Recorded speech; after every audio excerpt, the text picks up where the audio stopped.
Hi, my name is Bradley Keir. Most people in the skateboard world call me B Rad.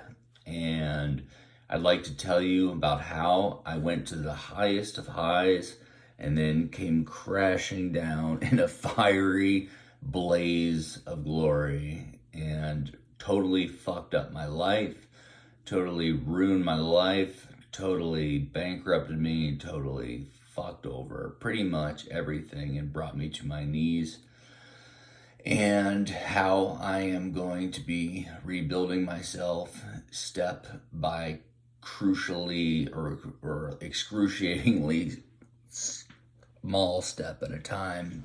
And so this is my manifesto. I started a company. I went to Carnegie Mellon University, and then I started a company selling medical products online with a friend of mine when I was about 22, 23 years old. And it had grown to a point where we needed people to add products to the website and do SEO and shit like that. So we hired an IT team in India, and we knew right from the bat that it was getting really difficult to communicate with them because of the time difference and everything. So I figured it was in the best interest of the company for me to move closer to India and manage the IT team on the same time zone.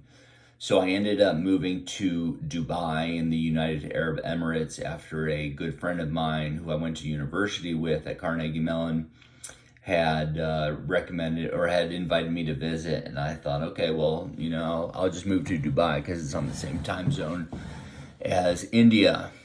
Anyways, so I moved there as managing the IT team in India. And everywhere I go, I bring my skateboard with me because I've been a skater since I was like 10 years old. While I was skating around there, I met all the local skaters and cool folks and got to see a bunch of skate spots and everything else. And they all invited me to come to a skateboard contest on the beach in Dubai, and a Red Bull skateboarding contest on the beach in Dubai. So I went there with all the skater homies and was skating around during the practice session of this contest when the organizers came up to me and said, "Hey, we heard you have an American accent. We lost our MC, and we need somebody with an American accent to announce the skateboarding contest." So I was like, "All right, yeah, I'll do it." I didn't know anything about announcing skateboarding contests, but I knew, most of the tricks, and, was like, I always, thought that would be a fun thing to do. So they put me on the mic and I announced the skateboarding contest. Then after that Red Bull contest, Red Bull invited me to do announcing for a lot of their action sports events in the Middle East and North Africa. So I started doing that on the side in addition to managing the IT team in India for my health company. And so then the side gig with skateboarding, announcing skateboarding in different Red Bull events around the Middle East and North Africa, ended up escalating into producing events for Red Bull. So they had wanted to do a traveling skateboarding art or a skateboarding graffiti art, beatboxing, breakdancing, touring show across the Middle East and North Africa. So like UAE, Bahrain, Qatar, Saudi, Kuwait, Oman, Morocco, and some other places. So they wanted to have a mobile skate park that they could throw into the back of a trailer and then reassemble it at the location and then run the contest and have these different kind of activities going on. So so I produced this traveling event through the Middle East and North Africa and went to all these different countries and put on this show, got the local talent involved, all the skaters across the Middle East and North Africa to participate in these events. It's called Lord of the Streets. And then subsequently did some more work for Red Bull in different capacities after that. And then So what ended up happening after that was the daughter of the king of Dubai was doing a skateboard art exhibition in her gallery. She had it's a sort of like an artist incubator. She created this place, this center for youth in the Middle East that had artistic talent, a place where they could have all the tools, all the paints, all the canvases, all the machines, and everything else to be able to use their imagination to create whatever they wanted. It was called Tashkil, and it was run by the daughter of the king of Dubai, Sheikha Latifa bint Maktoum Al Maktoum, incredible woman. And she was putting on a skateboard deck art exhibit at this place called Tashkil, this center for this incubator for young artists, with her cousin Wafa. And so they had all these people design. They gave all these artists these different skateboard, and they asked to create whatever you want out of the skateboard. You just have to use the skateboard as the substrate for whatever art you want to produce. So some people made jewelry, some people made furniture, some people did murals, some broke it up into jigsaw puzzles and different stuff like that. Anyways, she wanted to create a live skateboarding environment to complement the skateboard art that was on the walls, because most people in the Middle East, in Dubai and other countries, don't even know what skateboarding is. So what she wanted to do was create this ramp in her back, in the gallery of her center, so that people could walk in the gallery, see the art on the walls, and then look into the garden and see this ramp of kids skateboarding, and kind of put two and two together and understand what skateboarding was and how it related to art and that kind of thing. So she commissioned me to design something for her facility, for the art exhibit. So I ended up designing this crazy ass ramp. You can see it here. It's actually an Arabic word that spells tashkil, which means art or create in Arabic. And yeah, so the whole thing is actually an Arabic word that spells tashkil or art in Arabic. So I ended up designing that for her, and that ramp ended up getting a bunch of attention as far as like design magazines, and it ended up being hung up in a couple design festivals and art festivals, Design Days Dubai, Art Dubai, Art Abu Dhabi. And so the success of the design ended up landing me a permanent job with Sheikha Latifa, where I was designing different skateboarding elements for her own, for Tashkil and other places as well. So yeah, I was like living life, man. I was living in Dubai, had a dope ass penthouse apartment, like car, whatever, like making good money, like killing it. But this whole time that I was like having literally the time of my life, hanging out with cool people, surfing, skateboarding, traveling around to different countries and shit like that.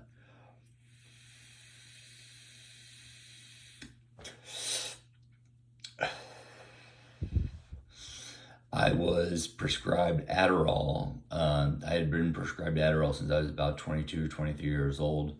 And slowly over time, if Adderall, if you don't know, is basically meth. I didn't know this for quite a while until I was addicted to it. And over time, your body grows accustomed to the drug, and you need more and more and more and more to get the same effects for attention deficit disorder.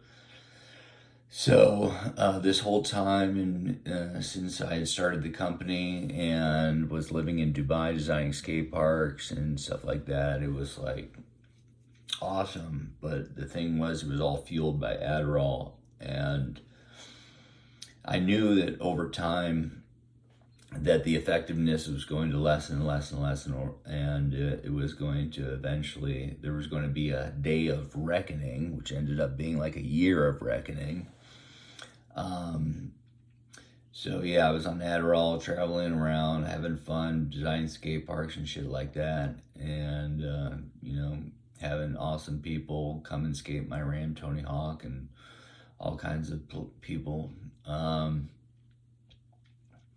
And then after I was working in Dubai, I decided to take a mini retirement in Bali, Indonesia, to try and cool down and have some fun surfing and everything else. And eventually Bali became my home, and it's where I absolutely love to be. It's my home for my soul. Makes me feel great. The people are amazing. Food is incredible. It's just pretty much the most epic place on the planet. But while I was in Bali, the Adderall was starting to wear down, until the point where I would take it and it wouldn't do anything but keep me from being dope sick. And yeah, dude, it was not a good thing and not a good scene. So I ended up I went to an iboga ceremony. If you don't know what iboga is, it's this bark from a tree in Gabon, Africa. It's like the most powerful psychedelic in the world, and it's like a 3-day trip, and it's supposed to rid you of any withdrawal symptoms from pretty hardcore drugs.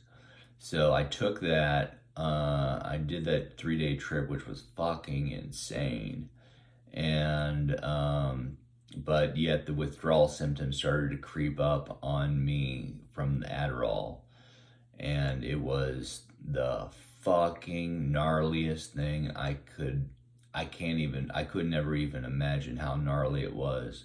I literally wouldn't wish the pain of going through Adderall withdrawal on fucking Satan himself. It was that bad.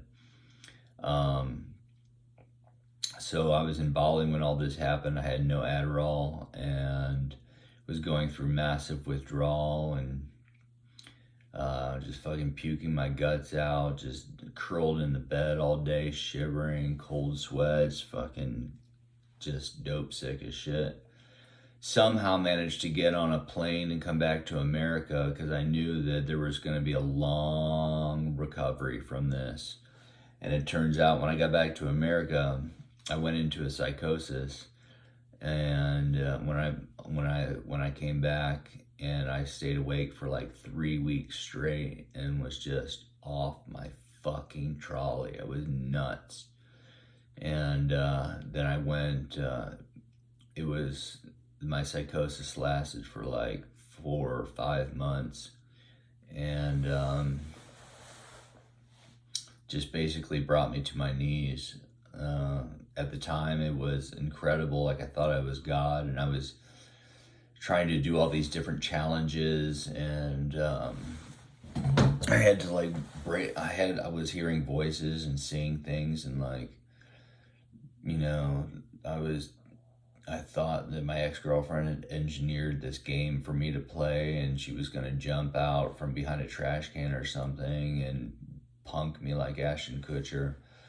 And I had to break into buildings and accomplish all this different stuff. And the only way that I could stop the game from happening was to lay down in the middle of the street with traffic and wait until an ambulance picked me up. So did that like 3 or 4 times, and nearly should have, along with that and along with a bunch of other stuff. I mean, I literally should have been dead about a dozen times. I won't go into the gory details of it because it would probably take me about 3 weeks to go through the whole fucking shit, about 8 hours a day. Maybe we can use that as content later, but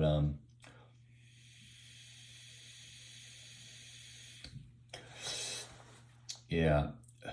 So I went through this psychosis, which ended up landing me into the psychiatric ward of a hospital, and then they just drugged the shit out of me to bring me out of my psychosis. So it took about 2 weeks, and still I wasn't out of my psychosis. I was like fucking still thinking I was like in this game. I was God sometimes.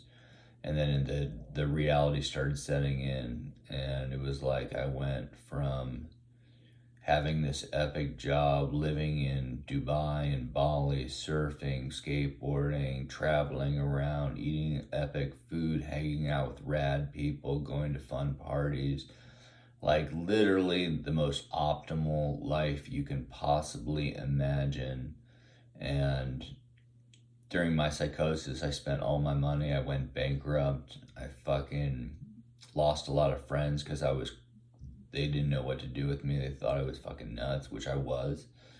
And just destroyed my ego. I had my ability to think, critical thinking, memory, problem solving, the ability to concentrate, just fucking out the door. If you don't know already, Adderall basically robs your brain's ability. It robs your brain's ability to produce its own neurochemistry. So like endorphin, serotonin, norepinephrine, it's like all substituted with Adderall. So your brain, it just sucks all that shit out of your brain, and it takes time for your brain's neuroplasticity to readjust and be able to be competent again for it to produce its own neurochemistry and shit like that. So I was in a deep, dark depression after the psychosis. I basically slept in bed for about 6 to 8 months. And I was at my parents' house because I had moved back from Bali to America to undergo this recovery. And they didn't know what to do with me. I didn't know what to do with me. So they ended up putting me in this place called Hopewell, which is a therapeutic farm. It's like a funny farm, for people with severe mental issues. So I came here, which is where I'm at right now, and to recover and let my brain heal from 20 plus years of heavy Adderall use.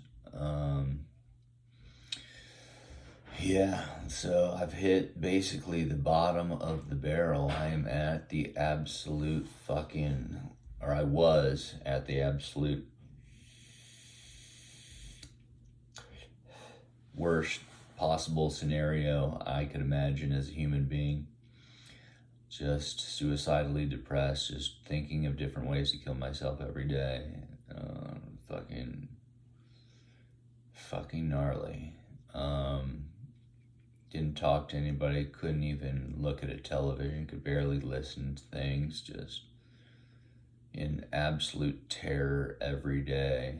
And finally, when I got to this place, things started to turn around. I went on a strict, self-imposed strict diet, started exercising every day, getting my body moving, pushing myself harder and harder and harder every day. And as